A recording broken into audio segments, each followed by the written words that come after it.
students, this is the last part of the chapter Craft and Industry, and today's topic is Iron and Steel Industry. अगर हमें Indian steel और iron के बारे में पढ़ना है तो हमें एक एग्जाम्पल लेना होगा। एग्जाम्पल किसका लेंगे? एग्जाम्पल ऑफ अ स्वॉर्ड, एक तलवार का एग्जाम्पल लेंगे। ये तलवार का एग्जाम्पल जो हम ले रहे हैं वो किसकी है? टीपू सुल्तान की है, जो कि मैसूर के महाराजा थे। और उनकी जो स्वॉर्ड थी वो 18 सेंचुरी में जो बनाई गई थी, बहुत ही हाई क्वालिटी की, बहुत ही अच्छी थी। कटिंग एज मतलब बहुत ही अच्छा, उसकी जो धार थी बहुत ही अच्छी थी। The sword which could cut through any kind of armour and for its intricately carved and engraved handle. तो ये स्वॉर्ड जो थी, इसमें खासियत क्या थी? ये किसी भी तरीके का जो आर्मर होता है, जो प्रोटेक्शन के लिए बचाव के लिए इस्तेमाल किया जाता है, उसको ये काट सकती थी। और साथ ही साथ इसकी हैंडल के ऊपर जो थी बहुत ही बारीक, बहुत ही सुंदर से डिज़ाइन थी। The sword was considered to be the specially with its hard and sharp edge made of woods. तो ये जो स्वॉर्ड थी, ये जो तलवार थी, ये बहुत ही हार्ड, मजबूत थी। और इसकी जो एज थी, जो इसकी जो पॉइंट्स थे, जो एज होता है, ये बहुत ही किस चीज़ से बना था? वुड से बना हुआ था। ये जो वुड स्टील थी, इसका नाम कहाँ से पड़ा? इसका नाम पड़ा है कन्नड़ शब्द से, उक्कू से। It was also mention as hukku in Telugu. Telugu में इसको हुक्कू कहा जाता है और मलयालम में उरुक्कू कहा जाता है। Both these words mean steel. इन सभी शब्दों का मतलब क्या है? Steel. The speciality of wootz was that it was made of high carbon crystal embed in the iron content. तो इसकी स्पेशलिटी क्या थी? ये जो वुड स्टील थी, बहुत ही आयरन के जो कंटेंट होते हैं, जो कण होते हैं, और क्रिस्टल, हाई कार्बन क्रिस्टल से लिपटी हुई होती थी। It was produce all over South India. पूरे साउथ इंडिया में इस तरीके का स्टील को बनाया जाता था। Sword made up of wood steels were capable of producing a sharp edge with a flowing water pattern.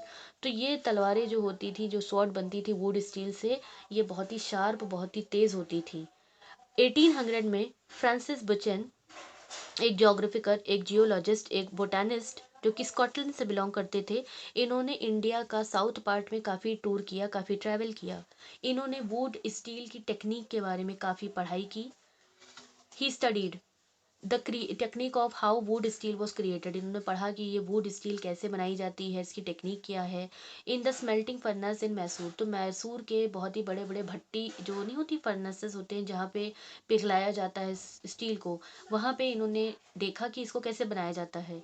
He observe many furnaces in which iron was mixed. इन्होंने देखा कि बहुत सारी फर्नेसेस जो आपकी पिघलाने वाली भट्टियाँ होती हैं, उनमें आयरन को मिक्स किया जाता है चारकोल के साथ, and placed in a clay pot, और उसको एक क्ले के पॉट में, बर्तन में रखा जाता है। The temperature was correctly brought in control. और तापमान, टेम्परेचर भी बिल्कुल कंट्रोल में रखा जाता है। और उसके बाद स्टील इंगॉट्स बनाए जाते हैं। स्टील इंगॉट्स का मतलब समझ लीजिए स्टूडेंट्स, जैसे कोई खांचा, और उस खांचे में आपने कोई ऑब्जेक्ट डाला और वही ऑब्जेक्ट बिल्कुल उसी आकार में बन के निकल के आएगा। Out of this steel ingot the skilled smelter and sword maker would create sword in India. तो इसी स्टील इंगॉट का, खांचों का इस्तेमाल करके जो स्मेल्टर्स होते थे, पिघलाने वाले जो होते, उनको जो आयरन स्टील को पिघलाते थे, और बहुत ही निपुण, स्किल्ड, और स्वॉर्ड मेकर, तलवार बनाने वाले इस्तेमाल करते थे स्टील इंगॉट्स का, और स्वॉर्ड्स को बनाते थे भारत में। वेस्ट और central Asia, many European observer and metrologist. Metrologist का मतलब हो गया आपका जो मेटल की पढ़ाई करते हैं, स्टडीड द वुड। तो मेट्रोलॉजिस्ट ने वुड्स की काफ़ी बारे में, उसके बारे में पढ़ा। इवन मिकाइल फराडे, जिन्होंने इलेक्ट्रिसिटी को डिस्कवर किया था, इलेक्ट्रोमैग्नेटिज्म को डिस्कवर किया था, उन्होंने भी 4 साल इसके ऊपर अपने दिए, ताकि ये जानने की कोशिश की कि जो वुड स्टील है, इसकी क्या क्या क्वालिटीज़ हैं अच्छी अच्छी। एंड सैडली, लेकिन बहुत ही दुखी, मतलब बहुत ही दुख के साथ, 19वीं शताब्दी में, 19 सेंचुरी में, ये नॉलेज, ये पढ़ाई, ये ज्ञान, टेक्निक कहीं ना कहीं वुड स्टील का कंप्लीटली खो गया। दिस वॉज बिकॉज, ये क्यों हुआ? Because the advent of iron and steel for England drastically affected the iron smelter. क्योंकि इंग्लैंड में आयरन एंड स्टील का काम बढ़ चुका था, इसकी वजह से भारत में आयरन एंड स्टील का काम करने वाले जो कारीगर होते थे, उनके काम पर काफ़ी प्रभाव पड़ा, क्योंकि ब्रिटिशर्स यहाँ पे हमारे यहाँ रूल कर रहे थे। As in case of wood steel, the production of steel needed a special and high skilled method of refining oil, iron. Would की स्टील का काम करने के लिए, या इस तरह की स्टील को प्रोडक्शन करने के लिए, बनाने के लिए, काफ़ी हाई, अच्छी, स्किल्ड, काफ़ी निपुण और अच्छे से आयरन को साफ करने का काम करने के लिए बहुत अच्छी कारीगरी आनी चाहिए, वो इस वुड स्टील को बनाने के लिए ज़रूरी था। At the end of 19th century, the worker of iron smelting was done almost in the part of India. Almost every district in Bihar and central India had a large number of smelters who spent their day making iron for creating many implements, tools and handy weapons. तो अगर हम देखें तो India के अलग अलग parts में बहुत सारे आयरन स्मेल्टर, आयरन को पिघलाने वाले स्मेल्टर्स हमें मिल जाएंगे। और बिहार की अलग अलग डिस्ट्रिक्ट्स में, ज़िलों में, सेंट्रल इंडिया के भागों में बहुत सारे स्मेल्टर्स हमको मिलेंगे जो कि दिन रात यही काम करते थे। और आयरन को पिघला के बहुत सारे औजार भी बनाए जाते थे, टूल्स बनाए जाते थे, हैंडी वेपन, हाथ में पकड़ने वाले वेपन, औजार बनाए जाते थे। Several communities like the Agarias were smelter by profession. तो बहुत सारी कम्युनिटीज थी, समुदाय थे जो कि प्रोफेशन से ही यही काम करती थी, प्रोफेशन से स्मेल्टरी थी, जैसे कि अगारीज।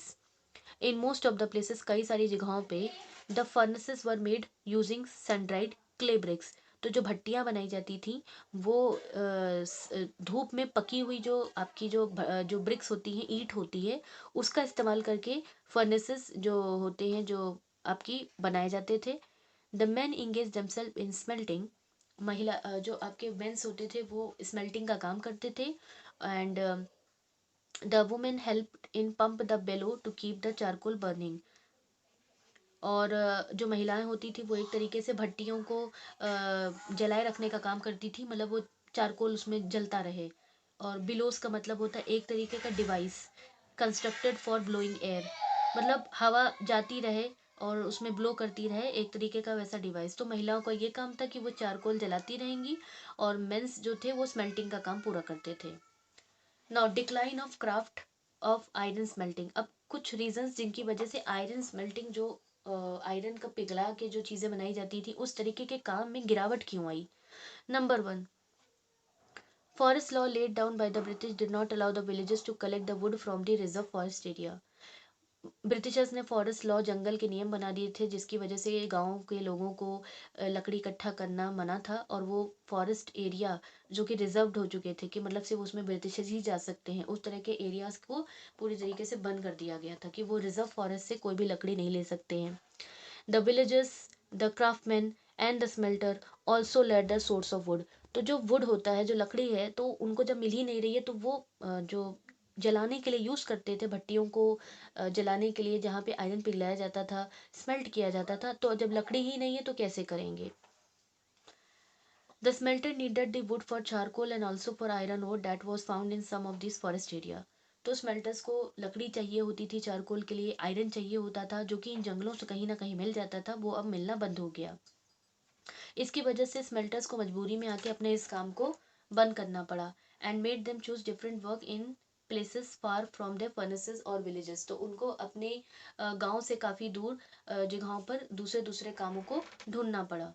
कुछ जगहों पे ब्रिटिशर्स ने forest officers, some places even when the British forest officers allowed the smelters to collect wood. कुछ जगहों पे जहाँ पर ब्रिटिशर्स ने ऑफिसर्स को अलाउड कर दिया कि ठीक है वो लकड़ी इकट्ठा कर सकते हैं, तो उनको बहुत ज़्यादा इंडियंस को, भारतीयों को टैक्स देना पड़ता था। जब वो अपनी फर्नेसेस पे, भट्टियों पे काम कर रहे हैं, तो उन भट्टियों पे काम करने के लिए उनको जब काम करने के लिए परमिशन दी गई तो उनको टैक्सेस देने पड़ गए, जिसकी वजह से जो स्मेल्टर्स थे उनके ऊपर काफ़ी फाइनेंशियल बर्डन, काफ़ी भार पड़ गया और इनकम उनकी कम हो गई। Number third, when Britain was importing iron and steel into India. जब ब्रिटेन जो था आयरन और स्टील को भारत में इंपोर्ट कर रहा था, द इंडियन आयरन स्मिथ, जो लोहार कार होते हैं, जो लोहा का काम करते हैं, बिगैन यूजिंग इट, उसको वो यूज़ करने लगे और बहुत सारे आर्टिकल, सामान बनाने लगे और उन सामानों को बेचने लगे। In due time the demand for iron and steel from Indian smelting furnaces diminishes. और उसके बाद समय के साथ साथ आयरन एंड स्टील की ये जो डिमांड थी, जो कि इंडियन स्मेल्टर्स की होती थी, कि उनको आयरन स्टील चाहिए होती थी अपनी भट्टियों के लिए, फर्नेसेस के लिए, वो डे बाय डे डिमिनिश होती गई, मतलब धीमे धीमे गिरती गई। Next topic, setting up of iron and steel factory. The idea of setting up of iron and steel factory in India was initiated by Jamshedji Tata.